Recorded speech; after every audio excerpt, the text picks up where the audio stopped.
ಸಂಕೋಚದ ತೆರೆಯಿಂದಲೇ ತನ್ನ ದಿಟ್ಟತನವನ್ನು ಮುಂದಿಡುವ ಹೆಂಗಸರೆಂದರೆ ಸಮಾಜಕ್ಕೆ ಹಿಂದೆಯೂ ಅಸಡ್ಡೆಯೇ, ಇಂದಿಗೂ ಅಸಡ್ಡೆಯೇ.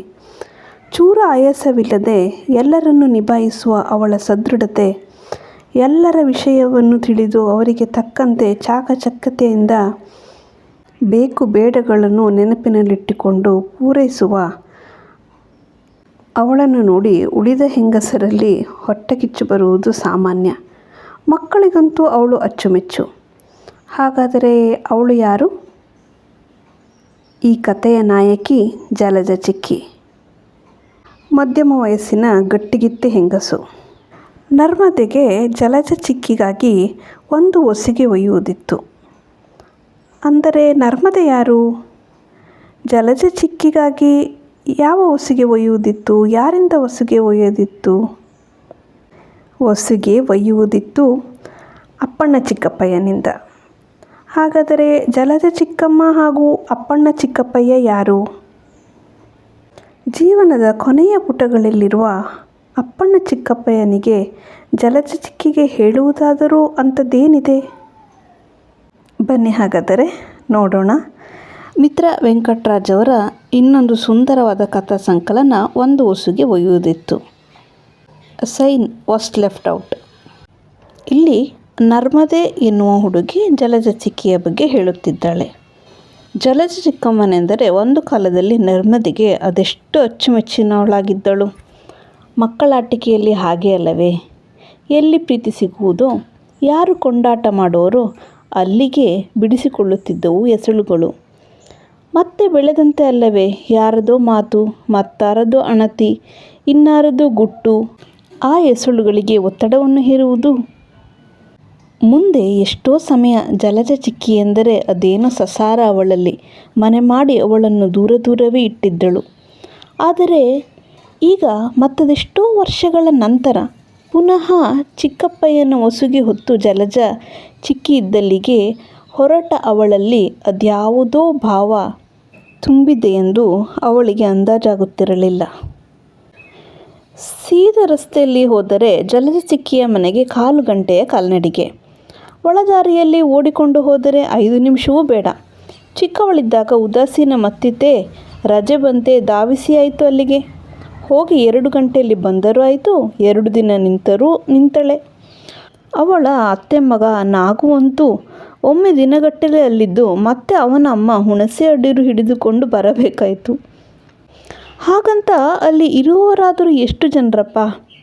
ಮನೆಯ ಮಧ್ಯದಲ್ಲಿರುವ 2 ಕಂಬಗಳಿಂದಾಗಿಯೋ ಏನೋ ಕಂಬದ ಮನೆಯೆಂದು ಕರೆಯಲ್ಪಡುವ ಆ ದೊಡ್ಡ ಮನೆಗೆಲ್ಲ ಜಲಜ ಚಿಕ್ಕಮ್ಮ ಮತ್ತು ಅಪ್ಪಣ್ಣ ಚಿಕ್ಕಪ್ಪಯ್ಯ ಎರಡೇ ಜೀವ. ಆದರೆ ಆ ಇಬ್ಬರಿಗೂ ಮಕ್ಕಳ ಪಾಶ. ಇದೇ ಆ ಮನೆಯ ಸೋಜಿಗಲ್ಲಿನ ಸೆಳೆತಕ್ಕೆ ಮೂಲ ಕಾರಣ. ಎಷ್ಟು ಚೆನ್ನಾಗಿ ಅವರು ನಮ್ಮನ್ನು ಆಟವಾಡಿಸುತ್ತಿದ್ದರು. ಉಮೇದು ಮಾಡಿ ಕಾಯಿ ಕತ್ತಕ್ಕೆ ಹಗ್ಗ ಕಟ್ಟಿ ಅದನ್ನು ಸೊಂಟಕ್ಕೆ ಬಿಗಿದು ನೀರಿಗೆ ಇಳಿಯುತ್ತಿದ್ದುದೇನೋ ಸಮ.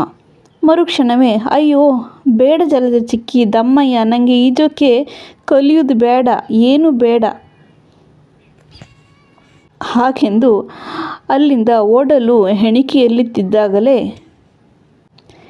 ಹೆದರುಕೆ ಎಂತ ಇಲ್ಲ, ಬಾಯಿಲಿ ಅಂತ ಹೇಳಿ ನೀರೊಳಗೆ ದೂಡಿ ಹಿಡಿದು ಕೈಕಾಲು ಬಡಿಯಲು ಹೇಳಿ ಕೊಟ್ಟವಳು ಜಲಜ ಚಿಕ್ಕಿಯೇ. ಮಕ್ಕಳು ಹೇಳಿದಂತೆ ಕುಣಿಯುವ ಅವಳ ಪರಿಗೆ ಬಲಿಯಾಗದವರೇ ಇರಲಿಲ್ಲ.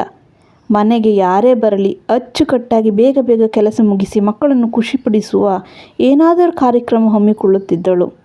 ಹೊಳೆ ಬದಿಗೆ ಹೋಪ ಮಕ್ಕಳೇ, ಅಥವಾ ಇವತ್ತು ಹಾಡಿಗೆ ಕರ್ಕೊಂಡು ಹೋತೆ, ತಿಂಡಿ ಮಾಡಿ ಇಟ್ಕೊಂಬ. ಒಮ್ಮೊಮ್ಮೆ ಬರುವ ಮೊದಲೇ ನಾಳೆ ದೋಣಿ ಗಂಡಿಗೆ ಹೇಳಿಡ್ತೆ, ಹೊಳಿಗೆ ಒಂದು ಸುತ್ತ ಹಾಕಿ ಕರ್ಕೊಂಡು ಬರ್ತೆ ಎಂದು ಯೋಜನೆ ಹಾಕಿ ಆಕರ್ಷಿಸುತ್ತಿದ್ದಳು.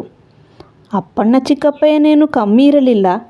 ಮಕ್ಕಳನ್ನು ನೋಡಿದ ಕೂಡಲೇ ಅವರು 10 ವರ್ಷ ಸಣ್ಣವರಾದಂತೆ ಜಲಜ ಚಿಕ್ಕಿ ಕುಶಾಲು ಮಾಡುತ್ತಿದ್ದರು. ತೆಂಗಿನ ತೋಟಕ್ಕೆ ಕಾಯಿ ಕುಯ್ಯಿಸಲಿಕ್ಕಾಗಲಿ, ನೀರಿನ ಪಂಪಿಗೆ ವಿಲೇವಾರಿಯಾಗಲಿ ಹೋಗುವುದರಲ್ಲಿ ನಮಗೆ ಬಂದ ಚಿಳ್ಳೆ ಪಿಳ್ಳೆಗಳಲ್ಲಿ ಯಾರನ್ನಾದರೂ ತಲೆಯ ಮೇಲೋ ಭುಜದ ಮೇಲೋ ಸವಾರಿ ಮಾಡಿಸಿಕೊಂಡೇ ಹೋಗುತ್ತಿದ್ದರು. ಮಕ್ಕಳನ್ನೆಲ್ಲ ಕಟ್ಟಿಕೊಂಡು ಈಜು ಕಲಿಸುವ ಉಮೇದು ಮಾಡಿ ಬೆಳಗಾಗುತ್ತಿದ್ದಂತೆ ಮನೆ ಹಿಂದಿನ ಕೆರೆಗೆ ಒಡ್ಡೋಲಗ ಹೊಡಿಸುವುದು ಜಲಜ ಚಿಕ್ಕಿಯೇ.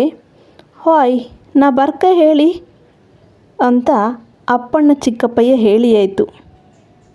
ನೀವೀಗ ಹಾತಿರಿಯೇ ಇಲ್ದ ಅಂತ ಹುಸಿಕೋಪ ನೋಡಿ ಬೀರಿ ಅವರನ್ನು ಓಡಿಸಿ ಒಬ್ಬೊಬ್ಬರಿಗೆ ಕಾಯಿಕತ್ತ ಕಟ್ಟಿ ನೀರಿಗಿಳಿಸುತ್ತಿದ್ದಳು. ಆಚೀಚೆ ನೋಡುವಷ್ಟರಲ್ಲಿ ಅದು ಯಾವ ಕಣ್ಣ ಮಾಯಕದಲ್ಲೋ ಚಿಕ್ಕಪ್ಪಯ್ಯನೂ ಅವರೊಂದಿಗೆ ಸೇರಿಕೊಂಡು ಬಿಡುತ್ತಿದ್ದರು. ಚಿಕ್ಕಪ್ಪಯ್ಯ ಸೇರಿದರೆಂದರೆ ಯಾವುದೇ ಆಟಕ್ಕೆ ಹೊಸ ಮೆರುಗು ಬರುತ್ತಿತ್ತು. ಈಜುತ್ತಿದ್ದಂತೆ ಒಂದಷ್ಟು ನೀರನ್ನು ಅಂಗೈಯಲ್ಲಿ ಎತ್ತಿ ಜಲಜ ಚಿಕ್ಕಿಯತ್ರ ಚೇಪಿದರೆಂದರೆ ಮುಗಿಯಿತು. ಮತ್ತೆ ಕೆರೆಯೆಲ್ಲ ಅಲ್ಲೋಲ ಕಲ್ಲೋಲ. ತನ್ನಿಂದ ತಾನೇ 2 ಗುಂಪಾಗಿ ಒಡೆದು ಮಕ್ಕಳಿಗೆ ನೀರು ಚೀಪಾಟಕ್ಕೆ ಪರವಾನಗಿ ಕೊಟ್ಟಂತೆ. ಕೆಟ್ಟ ಶೀಲ ಮಕ್ಕಳಿಗೆ ಕಲಿಸೋದು ನೀವೇ ಎಂಬ ಜಲಜ ಚಿಕ್ಕಿಯ ರೇಗು ಯಾರ ಕಿವಿಗೂ ಆಗ ಬೀಳುತ್ತಿರಲಿಲ್ಲ. ಆಗೆಲ್ಲ ನರ್ಮದಿಗೆ ದಿಗ್ಭ್ರಮೆಯಾಗುತ್ತಿದ್ದುದು ಒಂದೇ, ಮಕ್ಕಳಿಗೆ ಯಾರ ಮೇಲೆ ಅಭಿಮಾನವೋ, ಯಾರೆಂದರೆ ಅಚ್ಚುಮೆಚ್ಚೋ ಅವರ ಬಗ್ಗೆ ದೊಡ್ಡವರಿಗೆ ತದ್ವಿರುದ್ಧ ಭಾವನೆ ಏಕಿರುತ್ತದೆ ಎಂದು. ಜಲಜ ಚಿಕ್ಕಿಯ ಬಗ್ಗೆ ಹಿಂದಿನಿಂದ ಎಲ್ಲರೂ ಆಡಿಕೊಳ್ಳುವವರೇ. ದೊಡ್ಡತ್ತೆಗಂತೂ ಜಲಜ ಚಿಕ್ಕಿಯನ್ನು ಕಣ್ಣ ಕೊಡಿಯಲ್ಲಿ ಕಂಡರಾಗುತ್ತಿರಲಿಲ್ಲ. ಅವಳ ಅವತಾರಕ್ಕಿಷ್ಟು ನಾಚಿಕೆ ಮರೆಯದೆ ಚೂರು ಕೇಳಬೇಡ. ರಾಘುಮಣಿಯ ಉಪನಯನಕ್ಕೆ ಜಲಜ ಚಿಕ್ಕಿ ತುದಿಗಾಲಲ್ಲಿ ಓಡುವ ಅವಶ್ಯಕತೆಯಾದರೂ ಏನಿತ್ತು? ಅಲ್ಲಿ ಅವಳು ಬರಲಿಲ್ಲವೆಂದು ಮರುಗುವವರು ಯಾರಿದ್ದರು ಎಂದು ಖಾರವಾಗಿ ನುಡಿದರೆ, ರಾಘುಮಣಿ ಹೇಳಿತ್ತಂಬ್ರಲ್ಲೇ ಜಲಜತ್ತೆ, ನೀ ಬರ್ದಿದ್ರೆ ನಾ ಉಪನಯನ ಮಾಡ್ಕಂತಿಲ್ಲೆ ನಾಟಕೀಯ ರಾಗದಲ್ಲಿ ಹೇಳಿ ಕಣ್ಣರಳಿಸಿದಳು ರುಕ್ಮಿಣಿಯಕ್ಕ. ಆರತಿ ತಟ್ಟಿ ಹಿಡ್ಕಂಡು ಹೇಳಿದ್ರಂಬ್ರಲ್ಲ ಸೊಡ್ಡು ಮುರಿಯುತ್ತಿದ್ದಳು ದೊಡ್ಡತ್ತೆ ತಾತ್ಸಾರದಲ್ಲಿ. ಆದರೆ ಈ ಎಲ್ಲ ಮೂದಲಿಕೆಯ ಮೂಲ ಹುಡುಕುವುದು ಕಷ್ಟ. ಜಲಜ ಚಿಕ್ಕಿ ಒಮ್ಮೆ ನೋಡಿದರೆ ಪುನಃ ನೋಡಬೇಕು ಎಂತಾಗುವಂತಹ ರೂಪದವಳು. ಸರಳವಾದ ಮೈಕಟ್ಟು, ಮಾತನಾಡಿದರೆ ಸುರುಳಿ ಸುರುಳಿಯಾಗಿ ಬೆಳ್ಳಿಯ ಗೆರೆಗಳಂತೆ ಹರಡಿದಂತೆ ದಾಕ್ಷಿಣ್ಯದ ಪರದೆಯೊಳಗಿಂದಲೇ ಎಲ್ಲವನ್ನೂ ಮಾತನಾಡಿಕೊಂಡು ಬರುತ್ತಿದ್ದಳು. ಒಮ್ಮೆ ಹೇಳಿದ್ದು ಅವಳ ಮನಸ್ಸಿನಿಂದ ಮರೆಯಾಗುತ್ತಿದ್ದುದು ಬಹಳ ಅಪರೂಪ. ಸೀನಪ್ಪನಿಗೆ ಬದನೆ ತಿಂದರಾಗುವುದಿಲ್ಲವೆಂದರೆ 10 ವರ್ಷ ಕಳೆದು ಅವ ಬಂದರೂ ಎಂಥ ಗಡಿಬಿಡಿಯಲ್ಲೂ ಅವಳಿಗದು ನೆನಪೆ. ಸೀನಪ್ಪಂಗೆ ಬದನೆ ತಿಂದರೆ ಮೈಗಾತಿಲ್ಲಲೆ, ನಿಂಗಂತ ಸಾವತಿ ಹುಳಿ ಅಲೈದೆ ಮಾಡಿದೆ ಕಣ ಎಂದು ಬಡಿಸುತ್ತಿದ್ದಳು. ಎಂತಹ ಮದುವೆಯ ಮನೆಯಲ್ಲೂ ಮಾವಯ್ಯನಿಗೆ ಸುರುಗೆ ಒಂಚೂರು ಹಾಲಲ್ಲಿ ಉಣ್ಕಲ್ದ ಎಂದು ಹೇಳಿ ಹಾಲು ಕೊಂಡು ಹೋಗಿ ಸಭೆಯ ಮಧ್ಯದಲ್ಲಾದರೂ ಬಡಿಸಿ ಬರುತ್ತಿದ್ದಳು. ಮರ್ಜಿ ಹಿಡಿಯುವುದಪ್ಪ, ನಮಗೆಲ್ಲ ಆಪುದಲ್ಲ ಎಂದು ಮುರಿಯುತ್ತಿದ್ದರು ಅವಳಿಗಾಗದವರು. ಇನ್ನು ಊಟದ ನಂತರ ಕಾಫಿ ವಿಲೇವಾರಿ ಆಗುವಾಗ, ಹೌದ ಲಕ್ಷ್ಮಕ್ಕ, ಬಾವಯ್ಯನಿಗೆ ಚಾ ಅಲ್ದ ಎಂದು ಜ್ಞಾಪಿಸುತ್ತಿದ್ದಳು. ಒಂದಿನ ಕಾಫಿ ಕುಡಿದ್ರೇನು ಜೀವ ಹಾತಿಲ್ಲ ಅಲ್ಲ ಈಗ ಎಂದು ಲಕ್ಷ್ಮಿಯೇ ಹೇಳಿದರೂ ಹಚ್ಚಿಕೊಳ್ಳದೆ ಚಾ ಮಾಡುವಂತೆ ಒಳಗೆ ಆದೇಶ ಹೋಗುತ್ತಿತ್ತು. ಅಥವಾ ಹತ್ತಿರದ ಹೊಗ್ಗೆ ಹೊರಟ ಮನೆಯಾದರೆ ಆ ಸಲಿಗೆಯಲ್ಲಿ ತಾನೇ ಹೋಗಿ ಚಾ ಮಾಡುತ್ತಿದ್ದಳು. ಹಾಗಂತ ಅವಳು ಮುಂದೊತ್ತಿ ಕೆಲಸ ಮಾಡುವ ಈ ಪರಿಯನ್ನು ಹಳಿಯುತ್ತಿದ್ದವರೇ ಅವಳತ್ತರ ಅನಾಯಾಸವಾಗಿ ತಮ್ಮ ಕೆಲಸವನ್ನು ಮಾಡಿಸಿಕೊಳ್ಳುತ್ತಿದ್ದರು. ನಮ್ಮಿಂದೆಲ್ಲ ಆಪುದಲ್ಲಪ್ಪ, ಜಲಜ ಹುಷಾರು ಎಂದು ಹಂಗಿಸುವ ಸರದಲ್ಲಿ ಹೇಳುತ್ತಿದ್ದರೂ ಕೆಲಸಗಳನ್ನು ಮಾತ್ರ ಶಿಸ್ತಾಗಿಯೇ ಮಾಡಿಸಿಕೊಳ್ಳುತ್ತಿದ್ದರು. ಇನ್ನು ಯಾರಿಗಾದರೂ ಅಗತ್ಯದ ಹರಕೆ ಪೂರೈಕೆಗಳು, ಷಷ್ಠಿಯೋ ಆನೆಗುಡ್ಡಿ ಗಣಪತಿ ದರ್ಶನ ಮಾಡಲಿಕ್ಕಿದ್ದರೆ, ಜೊತೆಗೆ ಯಾರೂ ಇಲ್ಲದೆ ಪರದಾಡುತ್ತಿರುವಾಗ ಅತ್ತಿಗೆ, ನೀನು ಬಪ್ಪುದಾದರೆ ನಾ ಕರ್ಕೊಂಡು ಹೋತ್ನಲೆ ತಡಿ, ಸೋಮವಾರ 8, ಮಂಗಳವಾರ 9, ಬುಧವಾರ ಅಲ್ದ ಷಷ್ಠಿ, ಅಡ್ಡಿಲೆ 4 ಗಂಟೆಗೆ ಹೋದರೆ 10 ಮುಂಚೆ ಬರ್ಲಕ್ಕ ಎಂದು ಸಂತೈಸುತ್ತಿದ್ದಳು. ಜಲಜ ಚಿಕ್ಕಿ ಮಾಡುತ್ತಿದ್ದ ಹಲಸಿನ ಹಪ್ಪಳ, ರಾಗಿ ಸಂಡಿಗೆ, ಮಿಡಿ ಉಪ್ಪಿನಕಾಯಿಗಳು ಇವಕ್ಕೆಲ್ಲ ಹಕ್ಕಿನ ಪಾಲುದಾರರಿರುತ್ತಿದ್ದರು. ಅಪ್ಪಣ್ಣ ಚಿಕ್ಕಪ್ಪಯ್ಯ ಇದು ಯಾವುದರಲ್ಲೂ ಇರಲಿಲ್ಲ.